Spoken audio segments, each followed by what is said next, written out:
Om Swastiastu. Selamat siang teman-teman dan ibu guru. Pada kesempatan kali ini, kami akan mempresentasikan mengenai hasil kebudayaan pada masyarakat praaksara tingkat lanjut.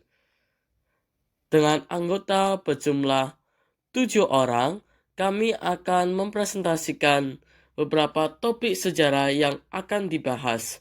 Sebelumnya, ada pepatah mengatakan tak kenal maka tak sayang. Maka izinkan kami memperkenalkan diri masing-masing. Yang pertama ada Bing Handoko dengan nomor absen 4, Farel Fahardian Bucori dengan nomor absen 6, Iputu Fajar Pastika Jaya dengan nomor absen 13, Ide Bagus Adi Pranata dengan nomor absen 20, Gade Jelita Karisma Dewi dengan nomor absen 21, Nyoman Nishiki Yamamoto dengan nomor absen 28 dan Putu Erlina Aulia dengan nomor absen 32. Adapun topik sejarah yang akan dibahas, yang pertama, tradisi, yaitu tradisi lisan, dan folklore.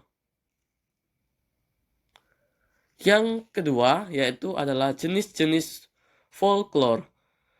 Yang ketiga adalah tradisi lisan yang masih lestari.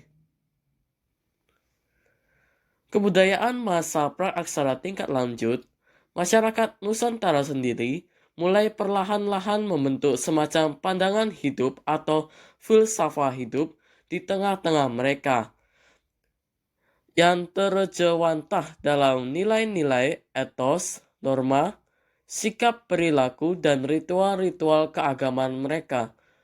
Masyarakat Nusantara pada masa praaksara juga ingin nilai dan pandangan hidupnya tidak hanya menjadi milik mereka, tetapi juga milik generasi-generasi berikutnya yang akan diturunkan dengan cara perwarisan atau sosialisasikan. Sosialisasikan sendiri memiliki peran penting dalam pewarisan itu, antara lain adalah keluarga, masyarakat, dan para penatua. Adapun cara pewarisannya melalui nasihat-nasihat, petua, maupun folklore. Tradisi, tradisi lisan, dan folklore. Tradisi diartikan sebagai hal yang disampaikan atau diteruskan dari satu generasi ke generasi berikutnya.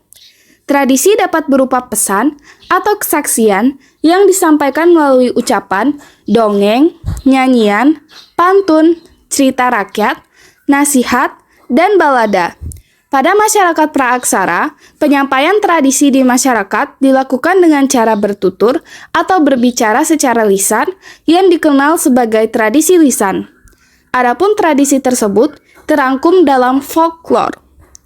Folklore adalah bagian dari kebudayaan suatu masyarakat yang tersebar dan bersifat tradisional, yang diwariskan secara lisan dan turun-temurun.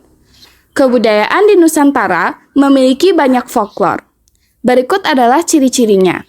Pertama, penyebaran dan pewarisannya dilakukan secara lisan. Kedua, bersifat tradisional, bentuk dan aturannya baku.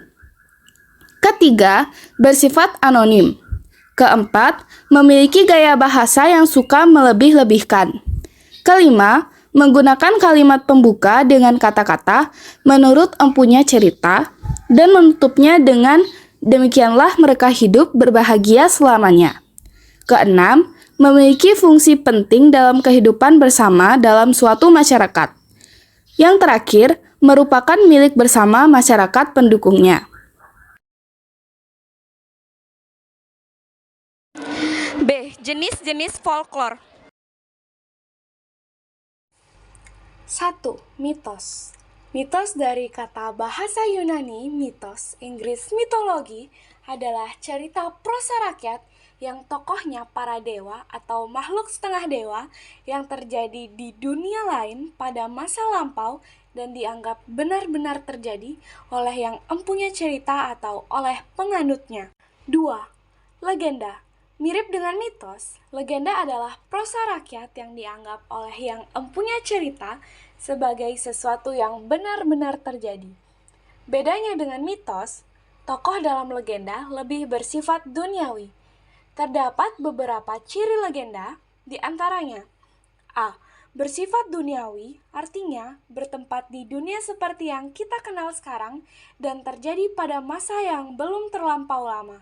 B. Ditokohi oleh manusia yang ada kalanya mempunyai sifat dan kekuatan yang luar biasa serta seringkali dibantu oleh makhluk-makhluk gaib. C. Milik bersama suatu komunitas tempat legenda tersebut lahir. D. Sering mengalami penyimpangan dari versi sebelumnya. E.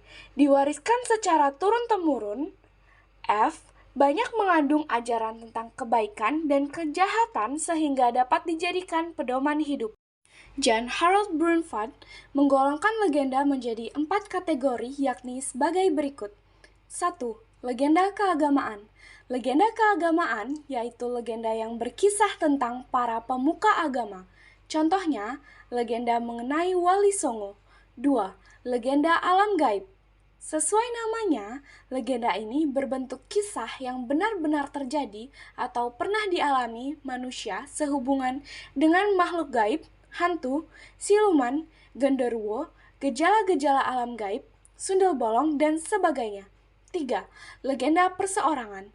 Legenda perseorangan adalah kisah tentang orang-orang tertentu dan dianggap benar-benar terjadi.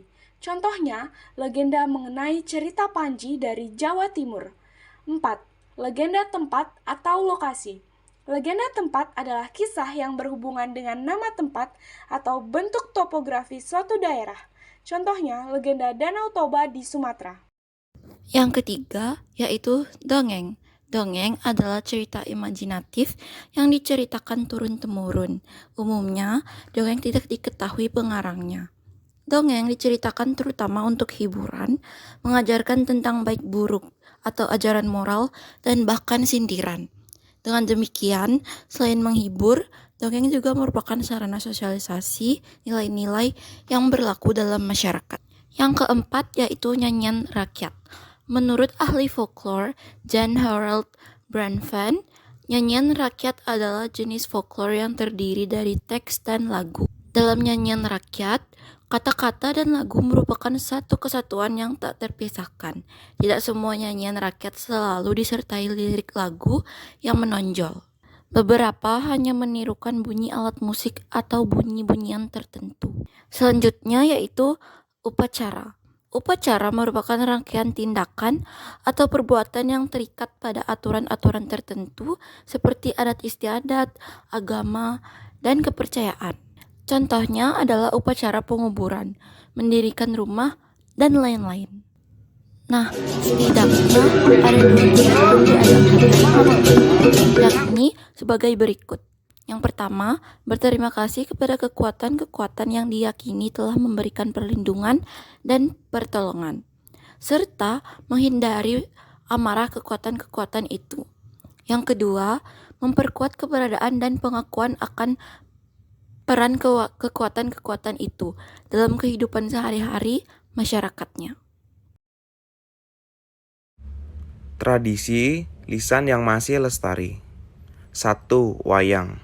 Wayang diperkirakan mulai dikenal sejak masa praaksara sebagai media yang digunakan dalam upacara mengundang roh nenek moyang. Setiap boneka memiliki perilaku dan karakternya masing-masing mirip dengan manusia. Lakon dalam cerita wayang pada umumnya mengambil tema dari 2 epos Hindu, yaitu Mahabharata dan Ramayana. Berikut jenis wayang diantaranya. Wayang kulit. Tokoh-tokohnya terbuat dari kulit. Wayang wong. Tokoh-tokohnya manusia dengan kostum yang sesuai dengan tuntutan cerita. Wayang golek. Tokoh-tokohnya dibuat dari kayu seperti wayang dari Jawa Barat. Wayang beber. Menggunakan media gambar yang lakon-lakonnya dilukis di atas kertas atau daluang dengan ukuran antara 200 x 70 cm lalu dibentangkan. Kedua, makyong. Makyong adalah sejenis pertunjukan tradisi lisan yang berasal dari Patani, Thailand. Makyong masuk ke Indonesia melalui Riau, lalu Sumatera Utara, kemudian Kalimantan Barat. Makyong kemudian menjadi bagian dari kebudayaan Melayu. Ada banyak unsur seni dalam pementasan makyong, seperti drama, tari, musik, dan mimik. Cerita paling disukai dalam pertunjukan Makyong adalah kisah cinta antara Makyong dan Dewa Muda. Ketiga, Didong. Didong adalah sebuah kesenian rakyat Gayo yang memadukan unsur tari vokal dan sastra. Didong dimulai sejak zaman Reje Linge 13. Didong berasal dari kata dendang yang artinya sama dengan denang atau donang yang dalam bahasa Gayo yaitu menghibur diri sendiri dengan menyanyi. Satu kelompok kesenian didong biasanya terdiri dari para ceh dan anggota lainnya yang disebut dengan penunung. Jumlahnya dapat mencapai 30 orang. 4. Rabab Pariaman. Tradisi lisan yang berasal dari Sumatera Barat.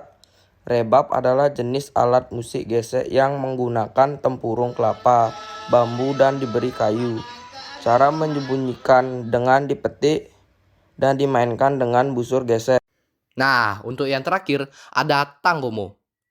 Tanggomo merupakan sebuah pertunjukan puisi dari Gorontalo yang dinyanyikan oleh seorang penyanyi yang disebut dengan To Matanggomo. Matanggomo biasanya berlatar petani, pedagang, dan juga nelayan. Penyampaian Tanggomo dapat diiringi alat musik seperti gambus dan kecapi. Si pembawa cerita harus mengandalkan gerakan tangan, muka, kepala, dan mimik wajah untuk menghidupkan cerita. Tanggomo juga dapat disampaikan di mana saja. Nah, sepertinya cukup sekian nih materi kami tentang masyarakat praaksara tingkat lanjut. Kami bermohon maaf sebesar-besarnya jika terdapat kesalahan materi maupun pelafalan kata. Dan kami sangat berterima kasih sebesar-besarnya atas perhatiannya. Kami akhiri dengan para Santi, Om Santi, Santi, Santi, Om.